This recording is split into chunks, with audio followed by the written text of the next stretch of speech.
Decarbonisation plan. We've got two guest speakers in the form of Richard Cobb, Atkins Head of Decarbonisation Urban Services, and we've got Alistair Moore from Fresh Heat Networks. We specialise in decarbonisation networks, heating systems. This is a CIBSE event, so a copy of the slides will be circulated after this event. A copy of the recording will be available on the CIBSE website as well. Please do look out for future events, and CIBSE will be circulating a schedule of CPD, so hope to see you all in attendance. Just a bit of housekeeping before we start. So we're not expecting a fire alarm today, but if you do hear a fire alarm, big points are there's the door that way, main entrance that you come from, doors on the side as well. We do operate a staggered fire procedure, so only leave when you're told to leave. In terms of first aiders, we've got first aider in the form of Jesse on the reception. Should you need anything, do let her know. This is the important one because I'll get told off tomorrow. All the red lanyards, can you make sure you put them in the box that's by the door, because I don't want to get told off tomorrow. There will be a comfort break and a chance to get more refreshments halfway through the presentation. But without further ado, I'll hand over to Richard. Great, thanks, Neil. I could just ask if anyone online can't hear me very well, just to raise their hand, but hopefully everyone online can hear me. I'm standing in front of the laptop and always just to the one side. Take that as an okay. So all clear. Thank you for joining us for a presentation on what makes a good decarbonisation plan.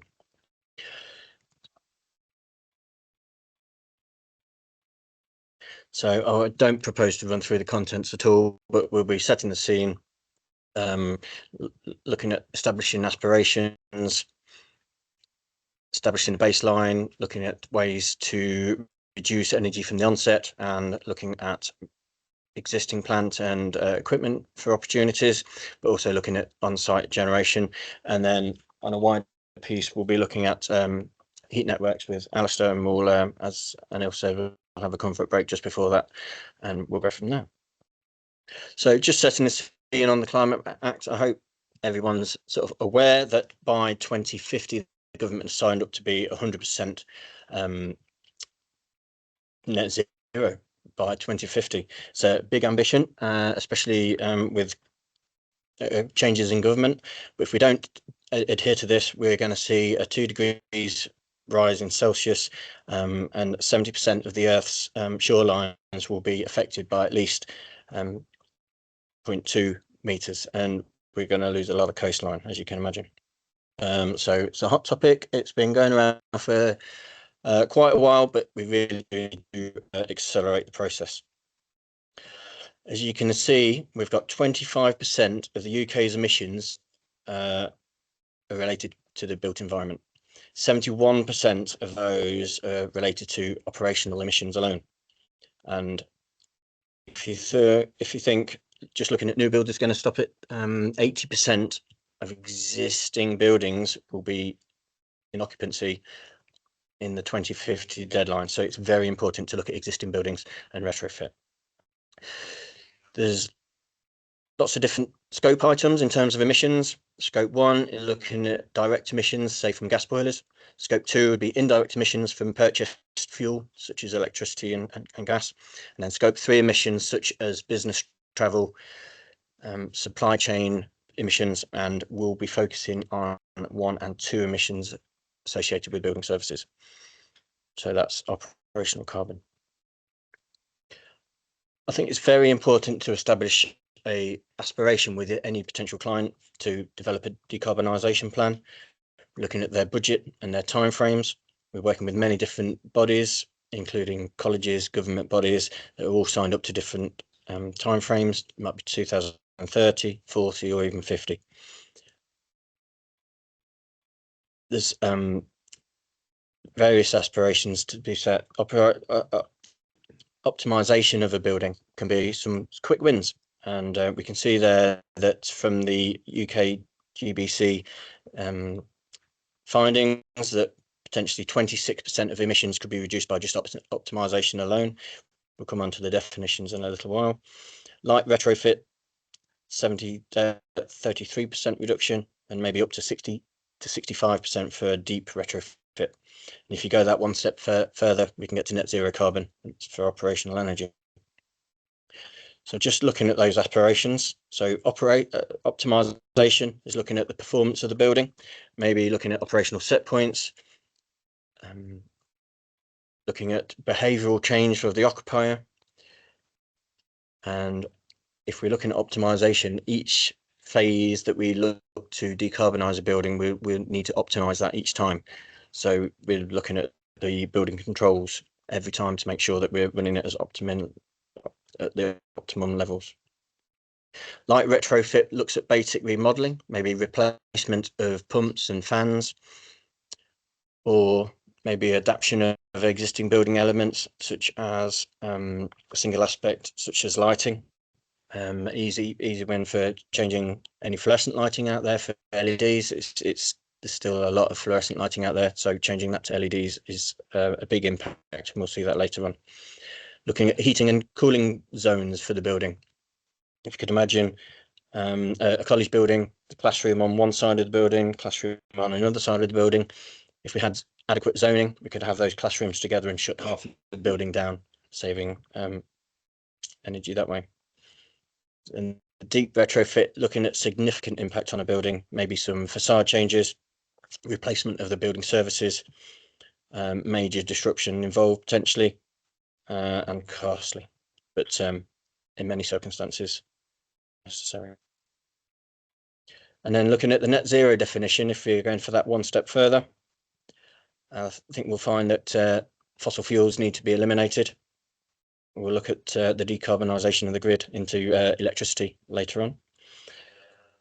All energy from the onset needs to be minimised before we look at building services and the energy impact of installing new equipment.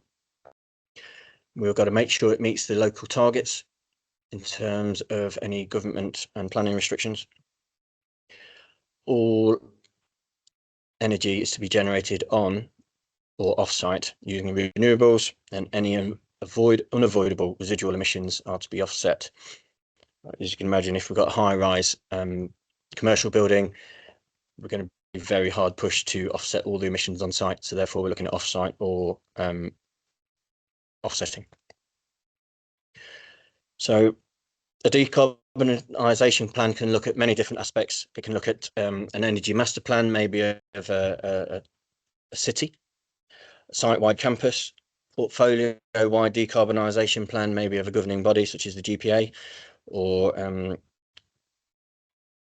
DWP, or an M&E situation. Site decarbonisation such as a campus of a college, or of course individual buildings. Lots of different levels that we can be looking at.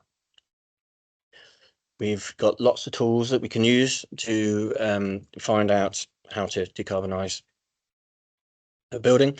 We can look at just basically rules of thumb, simplified strategy, advising the client what they should be looking at based on historic data. We've got site specific, where we're all going and look at each and every building and make sure we can minimise the energy as much as possible. Looking at each and every individual element of that building to make sure we minimise energy usage. We've got a tool widely publicised called Decarbonomics, as far as AtkinsRealis is concerned. This can look at statewide portfolio buildings and quickly establish a route to market, and also ways to decarbonise the whole estate, looking at individual buildings. And this was then maybe followed up by the site-specific approach, or indeed bespoke modelling, where we use thermal dynamic modelling to accurately represent a building and reduce energy in terms of interventions, as we'll discuss. In terms of a simple plan to decarbonisation, we'll look at establishing a baseline, reducing energy consumption from the onset, review the existing plant and equipment for opportunities, but also looking at regulated and unregulated energy, whereas regulated energy such as the lights, heating, cooling, unregulated would be plugging items such as computers. So as building services engineers, we wouldn't be responsible for that, other than making sure the client is using as low energy items as possible. We've been looking at airports recently, so baggage handling is a high impact energy profile, so we're working with those to try and reduce that energy as possible, but it's almost aside from the regulated energy. It's almost been looked at separately. In terms of developing an implementation plan and making sure that we've got on-site generation to cover off all the items that we need to in terms of energy profiles, and again, if not, we'll be looking off-site. Then we'll be looking to establish a new baseline for the building and making sure that that is verified by monitoring and measurement. There's no point is just saying that we're going to save X amount of CO2 per year if we can't back that up. So I think establishing the baseline is critical to the success of the decarbonisation plan. The more accurate the baseline is, the better the plan. So we'll be looking at thermal performance of the building or the site or the number of buildings. We can do that by thermal imaging, looking at UV values of each individual elements. There's technology out there now that can work out the exact U value of a facade, and we've implemented that in many circumstances now. And of course, you won't truly know the makeup of the building without maybe doing some intrusive surveys, but it gives you a good understanding if you don't want to go to that level. Maybe that'll be the next phase of the study. Making sure you look at the thermal bridging to accurately represent the baseline. We'll then look at the existing air leakage. Every new build now has an air pressure test, so why not do that for an existing building just to see what it has or does. I think in thermal modelling, the historic building has a really high air permeability, and that's not necessarily the case. So if you apply that air permeability from the onset, you're already too high from where you should be. So let's get that accurately measured. But of course, we can't then seal an historic building because that would be detrimental to the building. So we've got to make sure that we enhance the building's attributes to the best ability to make sure that the building performs well and stays well. So as I said, we sort of separate the regulated and unregulated energy, almost look at the unregulated separately, minimize that as much as possible, and then we can calculate the regulated energy from benchmarking, from accurate measurements, and also reviewing energy metering of the existing building to make sure our baseline is as accurate to that energy metering as possible. There's no point in saying that we're using 50 kilowatt hours a year when the existing metering is 100 kilowatt hours a year, for want of better figures. Okay, so why establish a baseline? So then we can apply a carbon factor to the relevant energy usage. So the current energy profile data published July in 2024 has the electricity generated at 0.207. You can see that it's actually higher than gas at the present, and that hasn't moved for 3 years, which is a worry. Then we'll come on to that a bit later. But I've put in the natural gas and fuel oil figures there, but there's many besides biomass, biofuels. So why do we need to look at decarbonisation and remove fossil fuels? So if you believe the previous government, the electricity grid is decarbonising. It has done already. It's gone from 0.5 kilograms of CO2 per kilowatt hour to 0.2, so it's more than halved, but we seem to be stagnated at the moment. So we do need to get more accurate benchmarking, and maybe we need to force that through as an industry. We can see here these figures were published in 2003, but they are below where we currently are. So 0.149 is not 0.207, as you can see there. So we do need accurate reporting. What we should potentially do is move those on 3 years and actually have this as a more of a realistic benchmarking. And this is simply just moving on 3 or 4 years, but significant investment is required to make that happen. So it's good news that the new Labour government has proposed in their manifesto to double onshore wind, triple solar power, quadruple offshore wind, all by 2030. And they hope to get a clean electricity grid by 2030, which is 5 years ahead of the Conservatives. So good luck to them. But as you can see by predictions, we're not even net zero by 2050. So we need some funding and some more accurate measurements. Again, why are we moving to electricity maybe for decarbonisation? You can see here a simple graph here. If you did nothing, the red line is a fairly constant gas profile. You can see the total in green. The green is reducing with electricity in terms of just an existing building, and it mirrors the gas by the end of 2040. Of course, if we removed that gas profile, we would much reduce the carbon emissions of the site. So how do we do it? So we do it by reducing the baseline energy usage. We review measures to maximize facade improvements, minimize thermal bridging, minimize unwanted infiltration. But again, you must be aware that the building needs to breathe as it's intended, and no less than it's intended.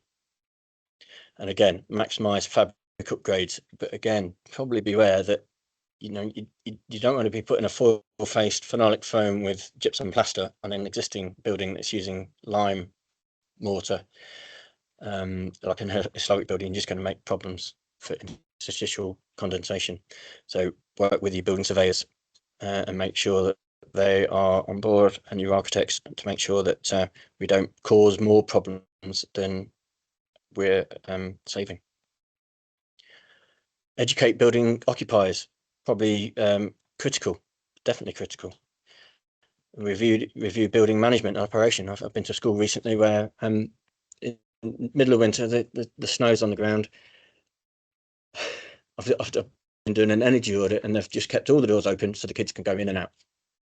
But that's just wasting energy. The building occupier is actually, the building manager is actually saying, well, I'm just turning the heating off because you've got the doors open anyway. Let's educate the building users. And then review the conflicts of any heating and cooling. I think we had it just in the office over there. There was people being cold on one side and hot on the others. Let's get the control of the building accurate, and make sure that we don't heat a building when it's other portions of the building is trying to cool, conflicting against each other. Building shading. Again, experiences. I was sitting in a coffee place just yesterday, and I was uncomfortable with the heat, and it wasn't particularly hot outside, and the sun was just coming straight through. Cooling was on full blast, and I'm just getting heated by the sun and cooled by the cooling. If you had solar shading, be a lot more comfortable, and you wouldn't be using the cooling as much. And again, review those process loads to make sure they're as minimal as possible. We talked about the zoning already, the potentially in a college campus situation. Why have we got lots of different buildings on when we can share the facilities in one building for classroom teaching, turn the other buildings off, or put them on the back burner so that they don't use the energy. And again, review the metering strategy. A lot of historic buildings have just got one electricity meter and one gas meter. On a campus-wide situation, let's get that with an electricity meter and a gas meter for as a minimum on each building, so we can accurately assess each building.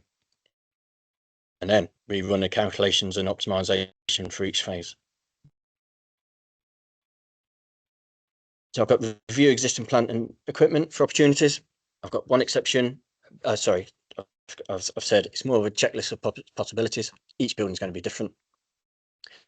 There's no real rule, but I still think there's an exception of you've got to remove the fossil fuels.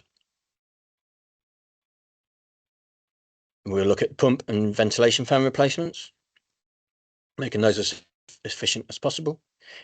Electrification of heating is a possibility, and much used, going towards air source heat pumps, ground source heat pumps, water source heat pumps.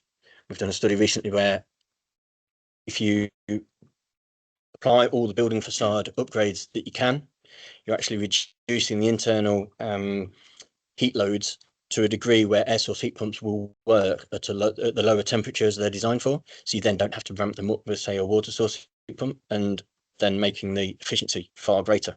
But of course, if you don't do those facade upgrades, which can be expensive, then you potentially need to run at a high temperature, maybe at a lower efficiency. So, hot water temperatures for hot water as well. High temperatures sometimes needed to purge those Legionella risks, but maybe introducing a biocide into the water supply would stop that, and you could keep the lower temperature. I'll gloss over heat networks. I know Alistair will be covering that in detail a bit further on, but we've already got to 4th, 5th generation, and arguably the 6th as an ambient loop where you're running at really low temperatures, but utilizing waste heat wherever possible in those heat networks has got to be an opportunity, whether it be on site or off site. Say we've been working with a sugar beet factory where we'll be using their waste heat to add into a heat network. Lighting replacements, I think we've got a few numbers later on, and it just shows lighting replacements as always an easy win. Lighting control upgrades, but also automatic control upgrades, as we've discussed, to avoid those conflicts. Mechanical ventilation, a lot of buildings are naturally ventilated. It's expensive to put a full mechanical ventilation system in, but maybe a mixed mode, where in the depths of the winter we're actually putting some supply air in with recovered heat to make sure we're not just wasting that heat through the windows. Night purge in the evening. If the building's overheating, we'll ramp up those efficient fans to make sure that we can cool the building as much as possible to save on cooling loads. And then ventilation controls. There's no point having a ventilation system running 24/7 when we can base it on CO2 control, and it's doing the minimum necessary to make the occupied space as comfortable as possible. Again, just some figures from recent projects. You can see here we've got carbon savings based on kilograms of CO2 per year equivalent. Energy savings, utility reduction savings, not always a saving. If you can imagine, if you're going from a gas-fired boiler to an air source heat pump, actually it's going to cost you more to run. I think that's been publicised in maybe some housing where people have gone from gas-fired boiler to an air source heat pump. It doesn't quite meet the heating requirements for a start, but it's 3 times more expensive to run because of the price of electricity. But if you've made all the commitments that we've talked about previously, those energy costs do come down, and you end up saving money if you do all of them. But they are expensive, or they can be. This particular building or group of buildings was sort of £21 million, but it was an airport, so it was a costly situation. So once we've minimized the energy as much as possible and reduced the energy consumption as much as possible, it's then time to look at on-site generation. And of course, we're looking at wind power, photovoltaics, maybe some carbon capture in terms of battery storage, electrical storage systems, thermal storage, where we may take the peak load from a thermal photovoltaic system, thermal solar system, put it in some storage, and using that at non-peak times to offset that. And again, with photovoltaics, again, going back to the college scenario, it might be closed in the summer. So let's store that electricity or sell it off to the grid if the capacity is there, or indeed sell it off to a third party. But we can save as much as possible to offset that. CHP technologies took a bit of a downward spiral recently because of the gas-fired CHP technologies out there. That's combined heat and power, where we're putting a heating source generating electricity, but a lot of them out there are gas-fired, and we probably need to move away from them now. But we've got biofuel, got hydrogen, all coming online. If we can't meet the carbon offsetting requirements on site, we can look at off site. whereby we may be putting into renewable energy projects such as solar farms, carbon sequestration, looking at forestry and maybe kelp farming. I've used, well, not offset in the past. Kelp farming can often have a more of an impact, instant impact, than forestry. You can imagine a tree takes so many years to mature, whereas kelp farming actually has more of an instant impact. And methane capture, and there's actually technology out there that direct carbon capture from the environment and save us carbon that way. But all these systems could be offsetting your carbon emissions. A few factors to consider: make sure they're third-party verified, not just take it on face value. As you can imagine, someone saying, "Oh, we can save you this much," you buy into it, and then it's not actually credible. Make sure it's tangible and measurable to make sure the impact is achievable. Maybe look at some community benefits, local community. That's always going to be a benefit. Make sure they comply with international standards. Once you've done all that, we need to then look at an implementation, if I can say it.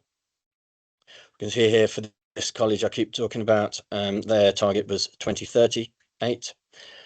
It's actually 2040, but we brought it forward 2 years to make sure that we could verify our carbon savings. And their phases are currently going through the process at the moment in terms of first phase is a new build, but we're laying in provisions for making it a low temperature heating network, which will then serve the existing buildings. As you can see from the sort of second phase, we start reducing the carbon emissions in the on the blue line, and we're actually achieving that zero by 2038.